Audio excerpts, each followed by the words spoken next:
there's also things, but there's also beliefs. Like, what are we so afraid of? Because every belief that we have, like, we got it. Like, we come as a blank slate, right? Now you could say, I combined 3 things and made it my own.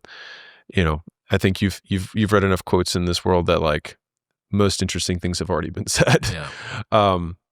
But the ability to change your mind, like, if you can't explain why you believe what you believe, then it isn't your belief. It is someone else's. And what's weird about that is that people are willing to defend someone else's belief, but they're not willing to accept someone else's belief. It's just that it's just one step removed. I'm talking to you and it's your belief, and I'm defending another person's belief, but it's mine right now, but it's not mine. And strong beliefs loosely held is, I think, a saying in the Y Combinator world. Like, before I get this, like, big trigger effect of, like, he says that I am wrong, and therefore he is calling me stupid, and I am inadequate, and I will die because I will, like, and you extrapolate it to everything.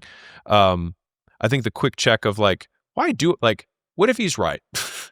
And I think that's a great perspective. I remember having my own mind change on something like this. I had to do a debate when I was in high school for affirmative action. And so I was a very pro affirmative action guy going into that debate. I had to argue the opposite perspective for the debate. That's cool.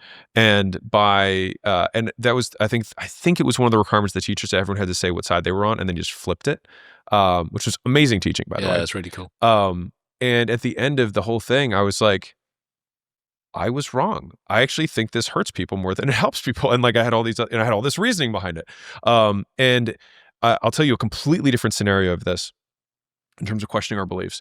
So in the gym world, which is where I came from, I remember a period of time where I saw people work out, and I would judge them, and I'd be like, oh, that guy's form is bad, or he's doing too much volume, or he's not squeezing in the right way, whatever. And then I learned more, and then learned that thing that I was seeing some guy do actually was more effective, and my thing was not as effective.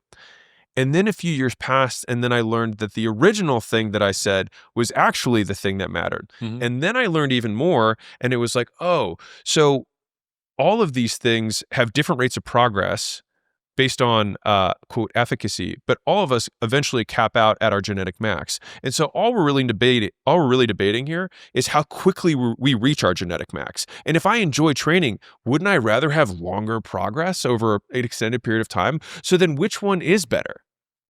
And so it's just like, and basically having myself, and luckily for me at least, each of those times where I, quote, learned that I was wrong, it was in silence. And after like the third or fourth time of this, where it got flipped again and again, I was like,